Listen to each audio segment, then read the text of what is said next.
Snow had fallen, snow on snow, snow on snow, in the bleak midwinter, long ago. This is the part of the song that often will trip us up.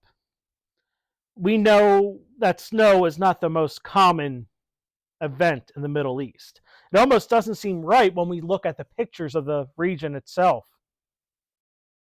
It may even lead us to think that this was some form of colonial whitewashing of a biblical narrative. Because Israel must be like England, right? If it can snow in England, it can snow in Israel. I mean, can we really have our Christmas without snow? When we hear about snow, what we often want to ignore, we want to ignore this. And we want to do it by saying that it was written by someone who was out of place, who didn't know the area from a different time, and didn't understand how the weather could be different in a different country. Of course, to say that about Christina would forget that her father was born in exile from Sicily.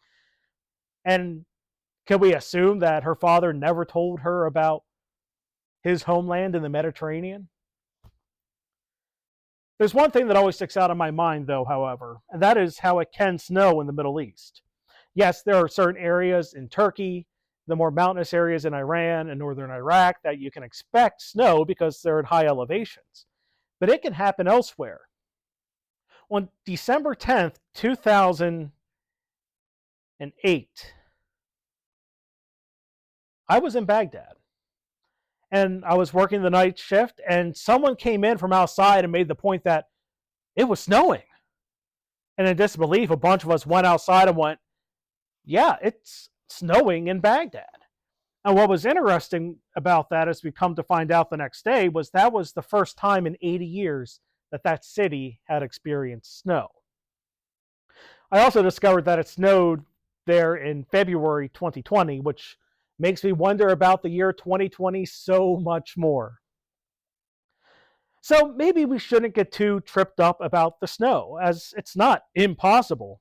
Rare? Yes. But not impossible. It can happen in a place that gets triple-digit summer heat. But I don't think Christina meant literal snow. I believe the snow was part of that a larger description of an inhospitable world, as we saw in the first two lines of the stanza. Think about snow on top of snow. Does that seem pleasant?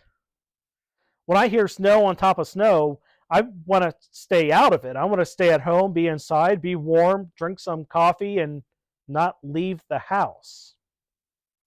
I think again here we are getting a description of the magnitude of the darkness in the world.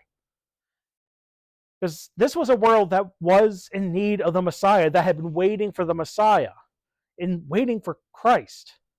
So when we see the winter weather language, it's not a literal description, but a figurative and real demonstration of our need for Christ.